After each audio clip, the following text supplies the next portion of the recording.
Hello! Hello! Happy Monday! Happy Monday! Oh. Sabi nga sa kanta, it's another manic Monday. Ayun, manic talaga. Manic Monday. Oh. Kumusta, Meg? Mabuting mabuti. Kumusta? Okay lang. Ay, alam mo, successful, napaka-successful ng PBA All-Star Weekend sa Palawan. Oo. No? Naging emotional din yung retirement ceremony ni Jimmy Alapag. Doon sa PBA All-Star Game. Kung ikaw papipiliin ko, ano yung pinaka-favorite mong moment doon sa All-Star Weekend? Nung nagsayaw yung mga players. Parehas tayo doon. Diba? Doon makita yung kanilang talent. Oo, hindi lang sila magagaling sa basketball. Ibang-iba din sila pagdating sa sayawan. Oo, talaga nakita mo ang kanilang galaw. Oo, tsaka nagle-level up daw yung dancing moves nila kasi may premyo daw yun eh. Sino ba nanalo? Hindi ko na, basta magaling parehas yung North tsaka yung South. Okay, that's good. At bukod pa dyan, punong-puno rin si Terence Romeo, MVP. Sa All-Star Game, panalo yung North, di ba? Oo, magaling nga siya eh. Magaling nang pinakita niya for the All-Star Game. At syempre, dahil ngayon, balik na sa dati, serious mode na ulit yung mga player. Ibig sabihin... Oo, balik tayo, conference na talaga. Ito na talaga yung game na playoff natin. At ito na yung part ng PBA Commissioner's Cup na talagang magsiseryoso sila dahil labanan na to para sa top 8. Yes, tama dyan. Yeah. Okay, ready ka na, Meg? Ready. Alright, mabuhay Luzon, Visayas, Mindanao, Mega Manila at World. Ngayon po ay araw ng Lunes, ika-9 ng Marso, taong 2015. Samahan po ninyo kami sa pagtunghay sa mga pinakahuling kaganapan sa iba't ibang sporting arena sa loob at labas ng bansa. Ako po, si Haji Kaming. Dito sa aming programa, tiyak na mabubusog kayo sa mga balitang pampalakasan sa iba't ibang larangan. Ako naman po, si Meg Siozon. At ito po ang inyong paboritong PTV Sports. Sa ulo ng mga nagbabalang sports balita. Attorney Chito Salud, itinalaga bilang kauna-unahang President and CEO ng Philippine Basketball Association o PBA. Mighty Mouse Jimmy Alapag, naging emosyonal sa kanyang jersey retirement ceremony sa All-Star Game sa Palawan. Barangay Ginebra San Miguel, umaasang mapapanatili ang kanilang winning streak sa elimination phase ng PBA Commissioner's Cup. Mega bout nina Manny Pacquiao at Floyd Mayweather Jr. magiging kapanapanabik ayon kay Hall of Fame trainer Freddie Roach. Three-time NBA Slam Dunk champion Nate Robinson pumirma ng kontrata sa Los Angeles Clippers.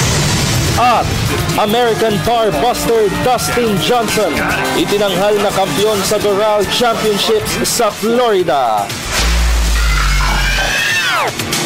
Yan po ay mga headlines pa lamang. Detalye ng mga nag-uumusok na sports balita, narito na. Sa PBA, matapos pong i-anunsyo ang kanyang retirement bilang commissioner, itinalaga na bilang kauna-unahang president at CEO ng PBA si Attorney Chito Salud. Ito'y matapos na isagawa ang isang board meeting sa Palawan upang mapagtibay ang istruktura ng pamamahala sa liga. Ang kabuang detalye ihahatid ni Ms. Cecil Kimlat. Hindi tuluyang mawawala sa PBA si outgoing Commissioner Chito Salud. Sa ginanap na All-Star Weekend sa Palawan, inanunsyo ni PBA Chairman Pato Gregorio ang mga malalaking pagbabago pagdating sa istruktura ng pamamahala ng liga. Ayon kay Gregorio, kanilang inalok si Salud ng posisyon bilang kauna-unahang Chief Executive Officer at Presidente ng PBA. Kamakailan ay nag-anunsyo si Salud ng kanyang intensyon na magbitiw sa pwesto na sa kinalaunan ay tinanggap naman ng PBA Board. Agad namang pinagtibay ang nasabing posisyon sa ginanap na board meeting sa Palawan. We talked to Attorney Salud. We offered him position. And he told us, please give me until the All-Star Weekend in Palawan to decide. Tonight, he made that decision. And he accepted the position of Chief Executive Officer of the Philippine Basketball Association. Sa bagong sistema ng PBA, si Salud ang mamamahala sa usaping legal, marketing, human resources, finance at administrative.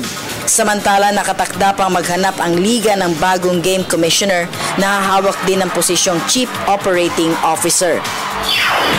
The search for the new game commissioner will continue.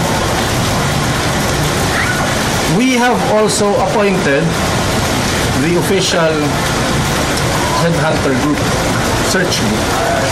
I think this was discussed in the media a few weeks ago. It is the Global Solutions Group, headed by President CEO Ray Canilao.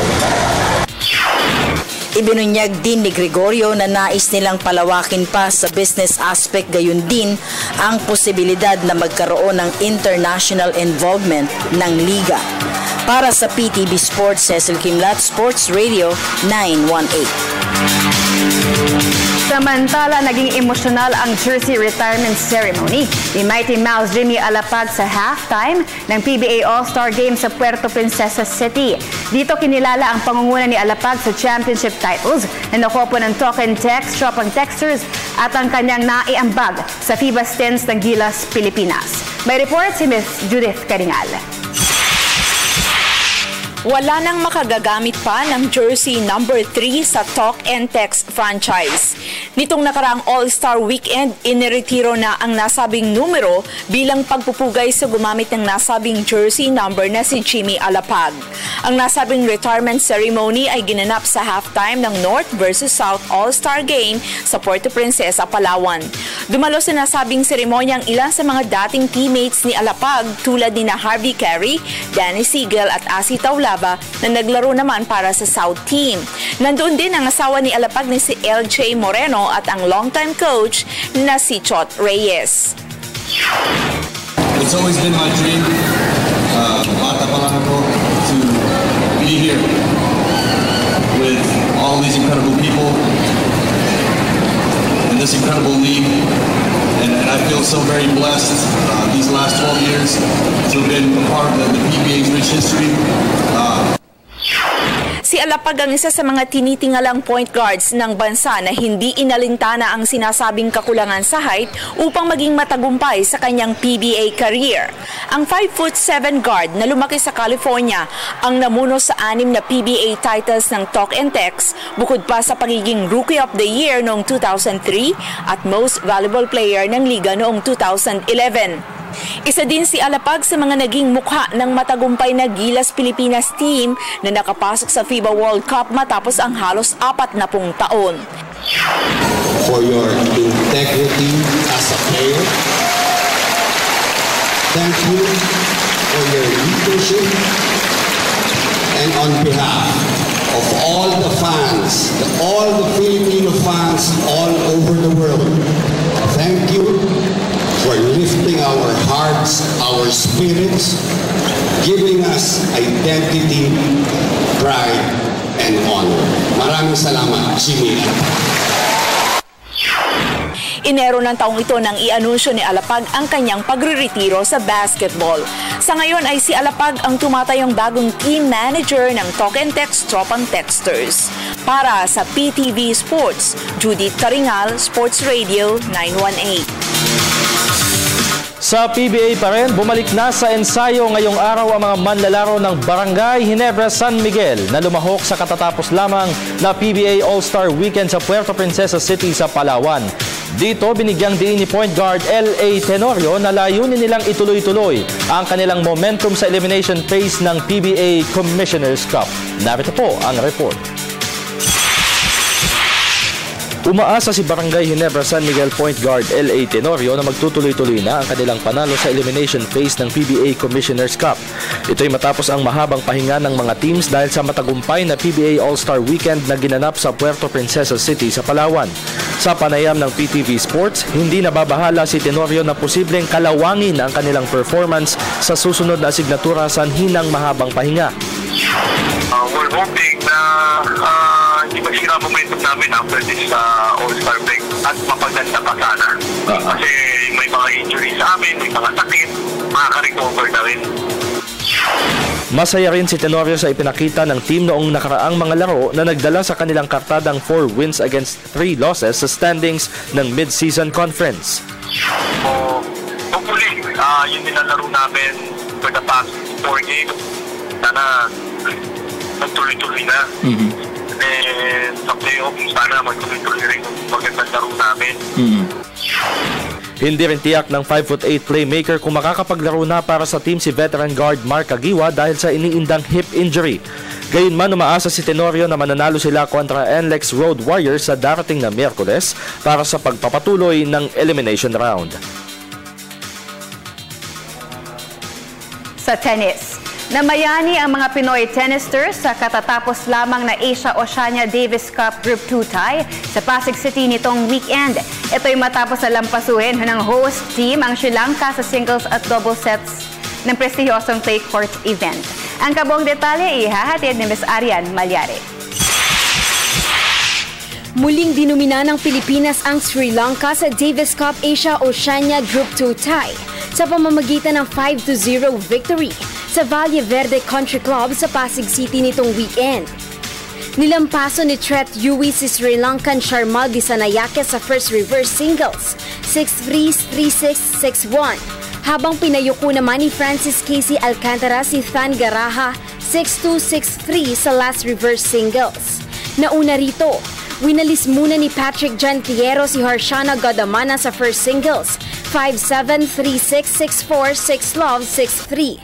Pinahiya ni Ruben Gonzalez si Sharmal Disanayake, 6-3, 6-2, 6-1. Bago na iselyo ni Yui at Alcantara ang tabla, 3-6, 6-3, 6-2, 6-4 kontra Disanayake at Than Garaha sa doubles event.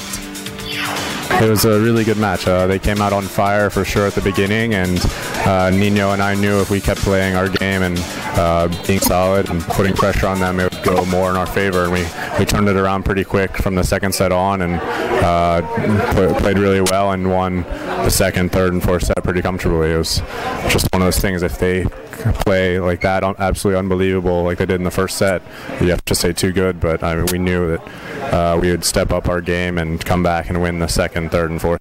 First set talaga, they played well. Tapos parang kami ni Tret, parang tinatansya po yung game namin. We were so tight. I mean, I was tight. Si Tet, I don't know if he was tight, pero we're just missing shots. Tapos panay poach namin. But then after nung first set, medyo relax na. I mean, not really after yung second game sa second set. Medyo nag-relax kami, and then from then on, take over na yung sama. Ayon naman kay National Non-Playing Captain Roland Kraut, maganda umanong senyales ang nangyaring panalo upang tuluyan ng mabura ang mapait na pagkatalo sa Pakistan noong nakaraang taon. Good confidence booster. This is a good start for the year, and naman important to get our confidence back. We have to prepare more. We have the SEA Games to prepare before that. So maganda yung, at least maganda yung preparation for that next tie. Ang susunod na makakaharap ng Pilipinas ay ang top seed Chinese Taipei sa round 2 set ng Asia-Oceania Davis Cup na nakatakda sa buwan ng Hulyo. Para sa PTV Sports, Arden Malyari, Telebisyon ng Bayan. Sa boxing, mas maganda ang tsansa ngayon ni dating World Light Flyweight Champion Janriel Casimero na mapalaban sa World Crown. Nitong Sabado lamang po sa Macau na naig si IBF World Flyweight Champion Amnat Ruenrong ng Thailand kontra Chinese sensation Zhou Shiming sa kanilang 12-round world title fight. Ginamit ng dehadong si Ruenrong ang kanyang experience upang gulatin si Shiming sa pag-score ng 12-round unanimous decision. Ayon kay Filipino International Promoter Sammy Jello Ani, malaking bagay na nagwagi si Ruenrong sa laban dahil nasa ilalim ni International Promoter Samson Lukowitz ang Thai champion. Ito'y dahil si Casimero ay nasa pangangalaga din ni Lukowitz bilang international promoter nito. Sakali man na nanalo si Shiming ay mahihirapan mano sila na makakuha ng title fight dahil ang Bob Arum-owned Top Rank Incorporated ang may hawak ng promotional rights ng Chinese fighter. Si Casimero ang naitalaga bilang mandatory challenger ng IBF sa flyweight division matapos magtala ito ng second round knockout win kontra Mexican Armando Santos noong December 2014 sa sa Mexico. Ang nasabing 12-round bout ni Casimero at Santos ay may basbas ng IBF bilang world title eliminator. Sa ngayon po ay nasa Big Bear Camp sa California si Casimero kasama ang isang ex-world champion na si Marvin Sonsona upang mag-training habang naghihintay pa sila ng susunod na laban. Sa boxing pa rin, hindi sang-ayon si famed trainer Freddie Roach na nabawasan na ang kalidad ni Manny Pacquiao at Floyd Mayweather Jr. na inabot ng 6 na taon bago nagkasundo na maglaban ang dalawa. Ayon kay Roach, may kakayahan pa din sina Pacquiao at Mayweather na magbigay ng isang exciting na laban kahit na sinasabing bumaba na ang kanilang skills sa mga huling taon. Ani Roach, nabawasan na ang bilis at liksi ni Mayweather sa loob ng ring kumpara noong unang pagkakataon na nagkaroon ng pag-uusap sa nasabing laban noong 2010.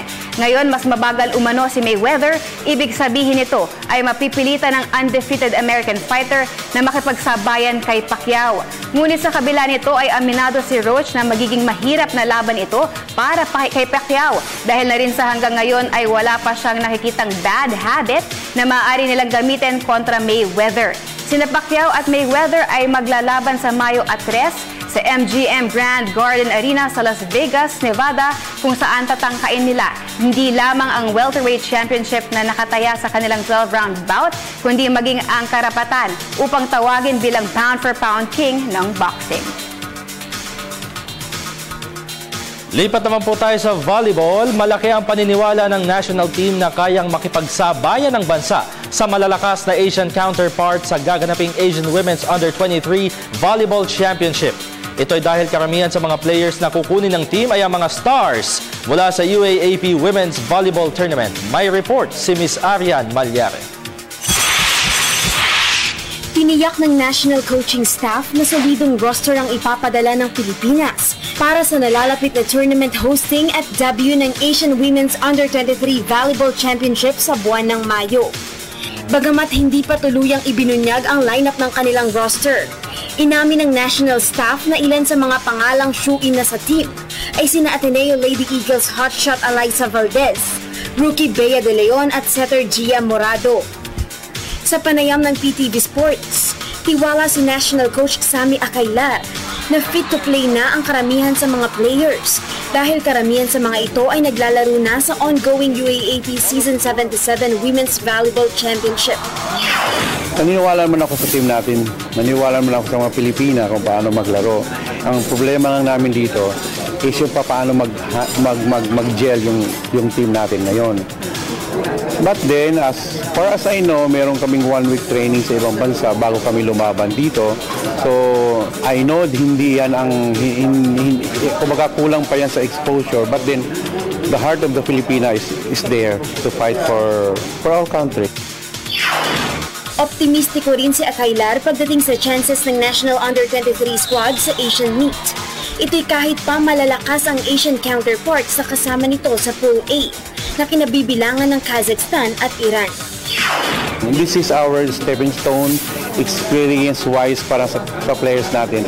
Pero siyempre, lalaban tayo. Ang bola ka naman, bilog naman as I said always sa team ko, nothing impossible kung buong team tayo maglalaban. Tatapusin muna ng coaching staff ang UAAP Season 77 Women's Volleyball Tournament upang hindi magkaroon ng problema pagdating sa focus ng mga players. Magmumula sa bubuuing national squad ang 12 players na ipapadala naman ng bansa sa Singapore SEA Games sa Hunyo. Para sa PTV Sports, Arian Malyare, Telebisyon ng Bayan. Sa volleyball pa rin, nagpaabot ng pasasalamat si De La Salle Lady Spiker Ara Galang sa isang araw matapos ang season-ending injury sa kanilang do-or-die game kontra National University Lady Bulldogs sa UAAP Season 77 Women's Volleyball Semifinals. Ito ay sa pamamagitan ng isang Instagram post para sa lahat ng kanyang well-wishers at fans kung saan tiniyak niyang nasa mabuti na siyang kalagayan ngayon. Inaasahang mababakante ng 8 buwan ang former UAAP MVP matapos magtamo ng ACL at MCL tear at nakaranas ng medical meniscus injury sa 4th set step-ladder semifinal match sa MOA Arena. Nitong Sabado, bago ang injury, nakapagsalansan na si Galang ng 25 points ilang minuto bago matapos ang laro. Samantala, hindi man natapos ni Gala ang laro, na iseli naman ng Lasal ang panalo kontra Lady Bulldogs upang umabante sa finals. Katapat ang karibal na Ateneo de Manila University sa 4th consecutive UAAP season finals. Bukod sa mga fans at sports personalities, nagpaabot din ng suporta ang collegiate rival na ni Galang na si Ateneo superstar Eliza Valdez para sa kanyang paggaling. Punta naman po tayo sa international sports scene. Sa basketball, pinasaya ng West leading Golden State Warriors ang home fans sa Oracle Arena sa Oakland kanina. Ito'y matapos na talunin nila ang Los Angeles Clippers sa score na 106-98.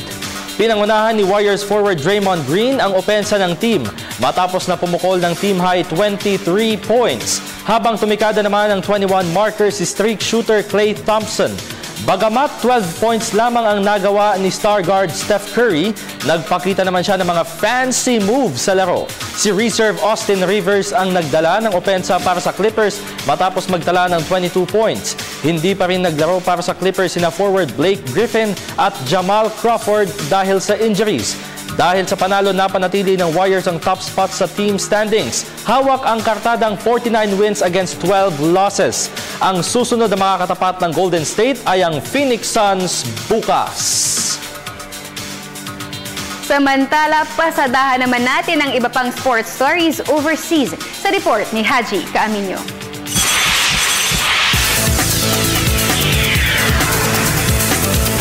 Nadagdagan ng scoring punch ang Los Angeles Clippers ngayong season. Ito'y matapos na pumirma ng 10-day contract sa team si veteran guard Nate Robinson.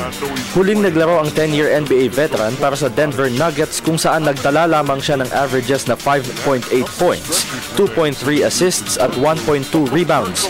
Isang beses ring inilagay sa starting lineup ang 30-year-old dribbler sa loob ng 33 games. Si Robinson ay mas nakilala sa NBA matapos maghari sa All-Star Slam Dunk competition ng 3 beses. Sa men's tennis, pasok na sa quarterfinals ng Britain's Davis Cup ang Team Canada.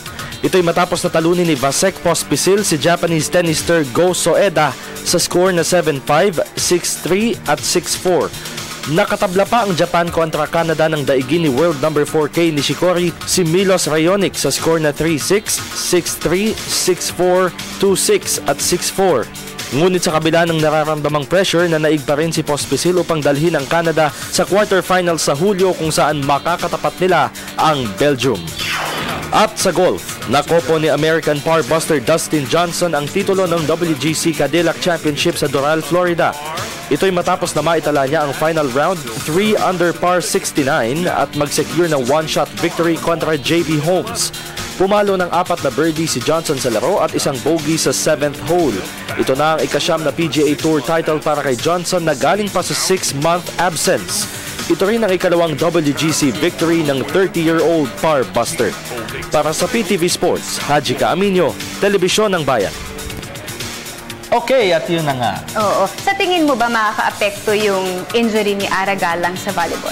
Oo naman. Kasi knowing Ara, di ba alam naman natin na siya yung leading scorer for Lasal. Oo, tapos diba? makakatapat pa nila isang Ateneo team na kailangan nilang talunin ng 3 beses. Exactly. Though, nagawa naman ng Ateneo yan sa Lasal last year na manalo ng 3 beses. So, kaya-kaya ng Lasal na... You never know. Oh, diba? Bilog naman eh. Bilog naman ng... volleyball. Ang bola ng volleyball. Ang bola ng volleyball ay bilog rin. Kaya hindi natin malalaman, hindi natin masasabi kung sure win na to para sa Ateneo.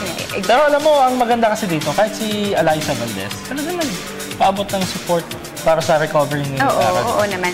Kahit na rival group sila or team sa volleyball but not in real life. Oh, di ba? Yun yung maganda doon. Ay nga pala, sa mga nagtatanong po kung kumusta na yung kalagayan ni Mark Aguiwa para sa Barangay Ginebra, kanina po galing tayo sa practice. At nag-participate na siya sa full court. Wow. So, probably, pwede na siya maglaro. Kasi sa nakita natin kanina, nag-participate siya sa scrimmage, sa mga plays, sa lahat ng ano. So, and that's a good news for Ginebra fans. Sa Ginebra fans, di ba? Kasi iniinda nga niya nun yung hip injury niya. Okay, at mamaya Meg, ay meron pa din tayong question of the day, syempre, para sa ating interactive segment. Yes, and the question of the day is, Ngayong sumailalim na ang PBA sa reorganization, ano-anong pagbabago ang inaasahan mo sa liga? Send your answers at facebook.com/PTV4Sports or via our Twitter at PTV4_sport. Aba, sumailalim sa reorg ang PBA. Nag-reorg. Ang ganda. Tingnan nga natin. Ba't natatawa yung mga staff natin dito? Ayan tayo. Pero anyway, nako, yun nga po. Ano yung masasabi ninyo sa ginawang pag-reorg ng PBA? So, dati, commissioner lang. Ngayon, meron na silang president/CEO. Yun. Corporate na yung dating, ha? Mas maganda ba itong reorg na to or hindi? At kung ano yung inaasahan nilang magiging changes. Kung baka i-analyze nilang mabuti. Ayan. Yan at marami pa pong mga iba. Sa pagbabalik ng inyong paboritong PTV Sports.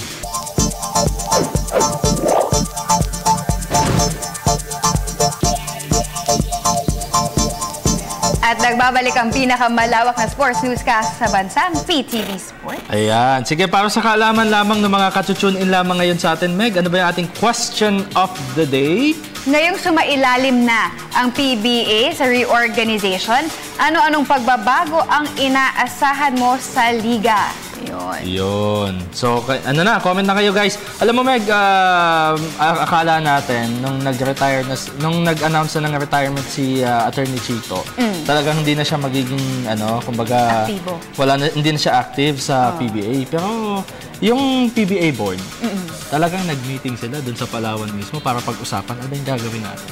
Kasama pa rin. Kasama pa rin si Attorney Chito. Siya na yung parang magiging, kumbaga, magiging overseeing siya dun sa legal, sa marketing. So in short, hindi pa rin siya nawala. Hindi pa rin siya nawala sa madaling sabi. Ang kaibahan lang ngayon, meron nang magsisilbing game commissioner na siyang mag-oversee naman sa operations, sa transactions nung liga. Siya ngayon, yung game commissioner ngayon, /COO naman, siya yung mag-report kay Attorney Chito. O, so parang mas tumaas yung posisyon.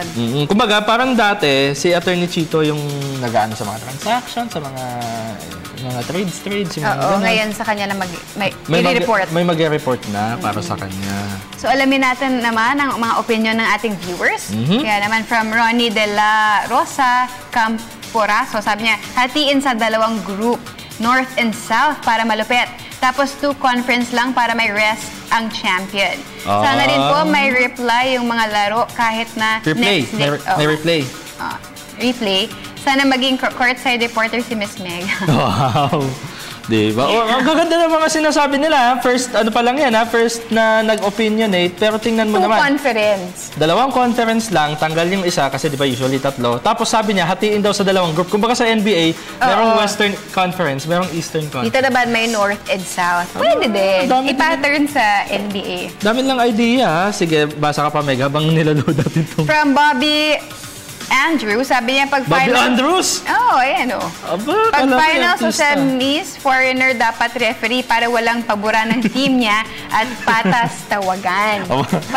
Parang pinaghuhugutan yan si Bobby, So, mag-i-import tayo ng referee, foreign referee. Imbis na player, import na, no? Okay, sige. Ito mahaba. Ito from Antonio Castro Sana. Sabi niya, sana maging improve ang officiating. Yun ang dapat unahin. Mas magandang training sa mga referees dapat kada off-season. Okay. Igaya nila sa officiating ng FIBA referees at saka sana mas maganda pa ang coverage. Kasi minsan late na nila na-start yung coverage sa TV, lalo pag second game. At sana damihan nila yung camera angles pag cover, lalo na pag out of town. Yan ay sasagutin na nung nagpapalabas. Oo, yung network na, Tapos sabi niya, para madaling i-review yung last touch at flagrant fouls.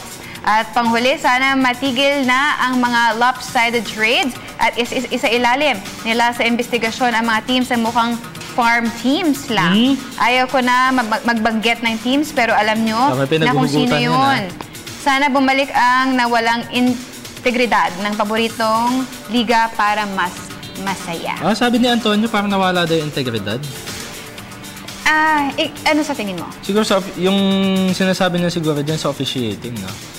Pero anyway, parang harsh namang sabihin na yung integridad ay Pero I think nag-agree ako sa kanya doon sa sa kanyang opinion na dapat pagdating sa like i-review. Doon mga, sa mga doubtful di ba parang sa taekwondo yan, pag may game tapos yung coach feeling niya may hindi na call or mali yung call, i-review talaga. Actually, sumasailalim naman sa thorough review yung mga yan. Minsan yung nangyayari, off game na yung nire-review ulit, tapos i-announce nila na si ganito. Bawa, ako, nagkaroon ako ng flagrant foul. Tapos, syempre, di ba, meron dyang sanction. I-review nila mismo sa game. Tapos minsan, pagka off-game na, nire-review pa sa league office, tapos tsaka ina-announce kung ano yung magiging sanction nun. Oo. Pero hindi na pwedeng palitan yung di ba? Yung decision during that game. Oo, hindi na. Hindi. Ang parang sinasabi niya is during the game. During the game mismo. Like, kunyari, may mga ideas, mga bad calls. I-review yung tape para tingnan kung pero sabi nga naman, alam ko na nag-comment dito si Dennis before na magiging masyadong matagal. Correct, yun. Isa pa yun. Magiging matagal yung game pagka nag-thorough review ka na nag-thorough review. Baka daw mag-call ng mag-call, wala nang katapusan. May number of calls na pwedeng i-review. Tama. Kaya minsan, off-game na nila nire-review talaga, di ba? Alright, from Jonathan Legaspi, sabi niya magkaroon ng mas magandang sked ang PBA at TV cover na mas maayos. Meaning, yung ibang program na ipalabas, kundi yung PBA lang talaga. Pakigreet po, wife ko na si Jing na nasa Thailand ngayon. Thanks, more power, Miss Meg, Sir Haji, and Sir Dennis. Schedule lang PBA. Ibig ba niya sabihin, dagdagan o bawasan? Hindi, sabi niya, gusto niya ng isang network or program na dedicated lang for PBA. Parang basketball TV siguro. Sige. Wala nang sasabi. Alam mo, yung schedule kasi ng PBA, di ba? Alam naman natin, may Tuesday, may Wednesday, may Friday, Saturday, even on Saturday meron, tsaka Sunday. Ang wala lang game, Monday at tsaka Thursday. Oo, mas dumami nga yung actually, mas dumami yung game. Pero sa broadcast siguro yung sinasabi. Okay. Alright, from Erwin Torero, sabi niya, sana po dumami pa ang mga teams. Actually, yan din ang gusto ng PBA, di ba? Dumami pa ang teams natin. Well, kung kaya ng mga, expansion, ng iba pang mga expansion teams, di ba? Kung kaya nilang magbayad, tsaka kung kaya nila i-sustain. Oo, di ba? Kasi tinitingnan din yun kung yung sustainability ng team na papasok. Hindi lang dahil mayaman ako. Gusto kong pumasok sa PBA. Yung franchise ko, yung brand ko, gusto ko ipasok sa PBA. Hindi lang dahil sa mayaman ka. Dapat kaya mo i-sustain.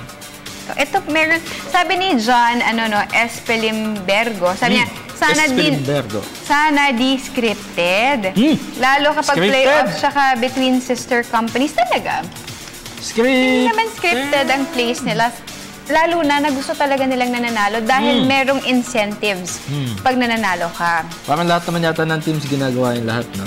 So competitive, that's why pinapalakas nila yung mga kupunan nila, di ba? Talaga, scripted, Sino yan? Si Espelimbergo. Ay, Jan Jericho. Basta. Ang alam natin, hindi yan scripted. From Richmond Oval, sabi niya, tuloy pa rin siguro ang lopsided trades ng Barako Bull. In other words, sa game, operational sides, baka walang pagbabago. Pangalan ng team, Barako Bull. No comment. Okay. From EJ Gonzaga. Sabi naman ni EJ Gonzaga, as a PBA fan, wala namang ibang ginugusto kundi ang balanced team. So sana naman mas gawing balanse pa ang mga teams para naman mas gumanda ang mga laro at lalong maengganyo ang mga fans na tangkilikin ang Liga ng Bayan. Plus, please, the horrible officiating na naman yung sinabi. Madaming nagreklamo talaga sa officiating. Sana naman i-address na once and for all. Shout out sa lahat ng mga NSD Barangay Inara fans! Kita-kit sa Inares Antipolo sa Wednesday.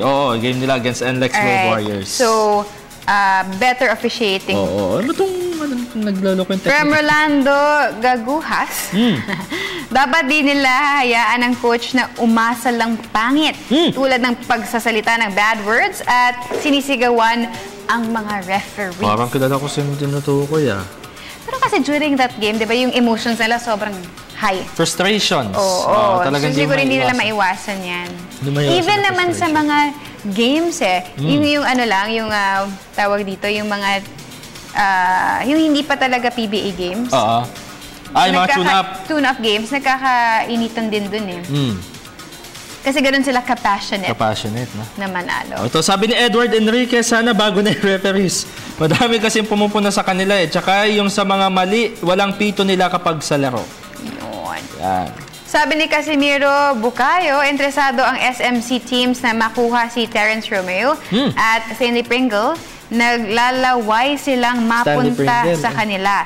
Sana itigil na nila ang kalokohang ito. Sana po ang SMC team ay huwag maging gahaman sa mga players. Ang harsh. Si Terence at Stanley ang future ng Global Port Batang Pier. Thanks po. Medyo harsh yung sinabi niya yun, ha? No? O ito, sabi ni Mac Lemore Ansis, wala na sanang farm team. Billy Ray Pascual, sana sa officiating kasi halos lahat ng team pag natalo sinasabi bad yung officiating. Mga idol, tingin niyo po ba tama yung pagpili sa All-Stars MVP? Lugi yata kasi si Abueva, dapat sana nag-co-MVP na lang sila ni Romeo. Tingin niyo, pabati po sa mga taga-Patayang Manok, Patag Santa Maria, Bulacan, sa Pascual family, at kay Boss Len, thanks PTV Sports. Actually, deserving din si si Calvin nung game na yon. Sabi nga nila, yung hustle niya, tsaka yung ginawa niya, yung energy daw niya nung game na yon. They both deserve. Pero siguro, talagang mas napansin yung performance si Terence Romeo. Alright, from Noel Rilera, sabi niya dapat ma-improve nila yung TV coverage. Dati yung pag-interview sa best player, ipinakikita pa bago mag-close yung program, ngayon hindi na. Tapos yung start ng second game, delayed na kasi di pa tapos action news ng TV. Konti lang ang angulo, kuha sila ng one international referee every game. So same, no? Same yung nila. Referee. Okay, eto may sumasalungat dun sa sinabi kanina na bawasan ng conference. Sabi naman ni Roy Trece Bueno, one conference season for a more precious championship. So isa pa. Gusto niya gawing 4, ayaw na niya pagpahingahin yung mga player. Okay. Sabi naman ni Gab Ferreira, sabi niya, no more farm teams, better officiating for the referees, marketing and television coverages should be improved, more provincial games and teams. Good luck sa magiging bagong commissioner, kung sino man yun. Sana sa inyong termino magiging gradually improve na ang quality ng PBA. Ito gusto ko to sinabi na itong si Drazen Pete Colinares. Sana meron ng home court bawat team. Diba? Parang sa NBA, di ba? Oo, pwede. Kumbaga, para bang lumalabas dito, halimbawa, yung may home team tsaka may visiting team. Yung home team, yun ang i-cheer. Yung visiting team, talagang wala. Totally. Kung meron man, kukunti lang yung mga... Pero ang hirap niyan, no? Dapat dapat may panggasto sila para magtayo ng isang magtayo ng hindi lang pang practice facility kundi pang game na mismo. Meron akong alam na isang court diyan sa may somewhere in Pasig na napakaganda ng facility, talagang ginastosan. Talaga, paano naman yung viewers na manonood? Kayang i-accommodate. Di ba? Dapat kayang i-accommodate, may maraming seats. Oo, pero matagal yan. Tagal pa yan. Pero gusto ko yung sinabi ni ni Drazen, mayroong home court. Pero sa ngayon, imposible pa yan. Alright, basa pa tayo na isa, tapos we'll take a quick break muna. Sige, sa Meg. From Eugene Canavera, sabi niya sana mag-champion na ang Ginebra. Malayo sa tanong. Pero, inaasahan changes, maka-change. Ibang change yung tinutukoy niya. Anyway, sa pagbabalik po natin, marami pa po kami mga babasahing mga opinions, comments po ninyo tungkol sa ating question of the day. Yan, at marami pang iba sa pagbabalik ng inyong paboritong PTV Sports. At magbabalik ang PTV Sports. Hanggang ngayon, nandito pa din ako sa laptop nakatayo. Oo nga wala pa din. Sayang no, meron tayong meme of the day. Okay, may meme of the day pa naman sana tayong papakita. Yun pa naman yung magpapagana sa sa dinner nila. Ako rin, gusto ko rin matawa. Gusto ko rin yung masarap na tawa Oo, gusto ko rin Anyway, balik tayo sa ating mga opinions ng ating viewers. Sabi ni Jamil Pangilinan, sabi niya, pakiayos po ang pag-draw sa top pick ng draft. Kasi last year, controversial, parang wow lang. Pakigreet po mga taga Kerubin Naik Cavite. Kasi may controversial tungkol sa pagpili ng top pick. Last draft, Oo, hindi yung manner kung paano nagpumili. Sinasabi dito si EJ Gonzaga. Saka pala sana maging courtside reporter si Meg. Kulit. At maging commentator si Haji at Sir Dennis. Dalawa kasi sila sa mga pinakamaganda mag-analyze at diretso. Uy! Thank you, EJ, ha. May napapanood kasi ako, ingay lang. Ayun. Ganun. Talaga si EJ. From Rod De Leon, sabi niya, good officiating, suspension of player, less PhilAms, at saka fair trade. Talagang gusto namin may PhilAm, ha? Yung trades kasi, di ba, kung sino yung nakikita nila kasing best na mag-fit sa team nila, not necessarily na sobrang galing. Pero may nakita silang special quality dun sa player na yun na mag-gel sa team nila. Yes. Jooms Anidims. Just want to react that even if Romeo and Pringle are not with the SMC team, specifically Pure Foods, still, they are formidable and competitive team. For one, tama, is against Romeo to be with the Pure Foods team knowing that he's just like a crocodile. Baroka for me is more than enough. Ano to? Pure Foods fan to. Oo.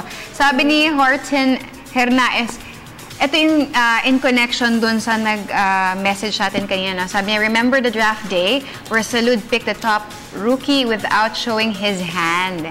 Yun yung nangyari last time, di ba? Yung sa draft pick. Sa draft pick. Oo, na kaya sabi nila na parang may daya. From Arar Regilio, sabi niya, daming dagdag na team, mas maganda na panoorin ng PBA. Yun. Pag dumami yung teams natin. Ito pa isa, sana daw gawing provincial league ang PBA gaya ng NBA. Naalala ko yung mga NBA teams dati, yung mga Metro Manila, Manila Metro Stars, Cebu Gems, Davao Eagles. Dapat ganun. Laguna Lakers, kumbaga, province yung nire-represent. Soc Sargent Marlins. Pwede naman. Parang NBA na rin. Nakakamiss din yung mga ganun, no? Sabi ni Jeffrey Cousin, sabi niya sana naman magkaroon ng mga fair na jury judge o kahit yung mga pumipili ng awards. Masyadong unfair sa iba like yung 40 greatest players, controversy. MVP awards, BPC awards, at maging yung All-Star MVP award kahapon. Talaga, bakit hindi ba Kasi baka nakikita nila mas daw si Calvin. Kasi naman yung sa awards na to, based on statistics din naman. Yung mga diba? BPC. Yun yung mga like MVP. From Dindo Abregana, sabi niya dapat wala ng sister team sa PBA. Gaya ng Alaska, isa lang. Ito, sayang. Merong nag-send ng meme dito. Ano sabi? Sayang to. That's my boy.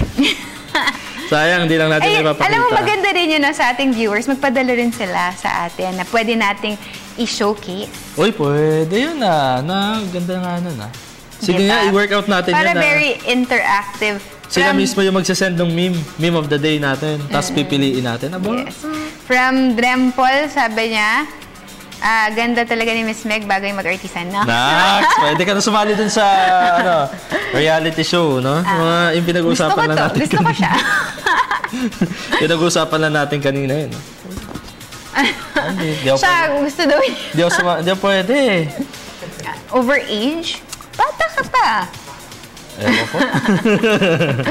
From Dennis Mancilia, sabi niya sana fair sa tawagan, lalo na sa pagpili ng MVP, lalo na nung All-Star. Hindi sila agree dun sa MVP. Magaling naman, diba?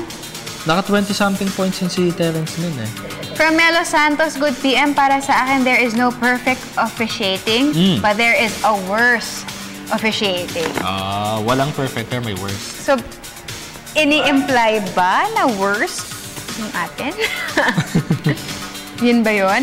From John Robert Kelly II. Okay. May review center na. May PBA lottery talaga. Hindi hocus-pocus sa bola. Fair trades, yes. No farm team. You never fan here. May exposure and PBA D-League kahit sa Action TV 45. Okay. May unrestricted free agents para walang lopsided trades and free will sa mga players na pumili ng team. More team, syempre. Okay. Kaya lang, agree ka ba doon? Like yung mga players may liberty pumili kung saan team sila. Kasi pwede naman, gusto nila kunyari sa isang team na to, ayaw naman sila ng team. Ayaw payagan, no? Kasi meron kasing contract, di ba? Yung rights mismo sa kanila. Hindi guys sa NBA, alam naman natin pagka sa NBA, may free will sila na, gusto ko na umalis sa team na to. Oo. Ganun. Dito sa atin parang walang parang walang naghahangad na, walang parang gusto siyang lumayas o umalis sa kanyang team. Ito, sabi ni Bon Caballero Chavez, mas maganda siguro kung damihan yung games kada conference. Puro single round lang. Ibalik yung dati. Baka ibig niya sabihin yung double round robin. Kumbaga, kasi ngayon single na lang daw. Comment lang ako sa All-Star kagabi. Di ko alam saan nila binase yung MVP award. Dapat Abueva yun. Almost triple-double na nga eh. Si Romeo wala ngang assist. Magaling siya pero sugapan naman.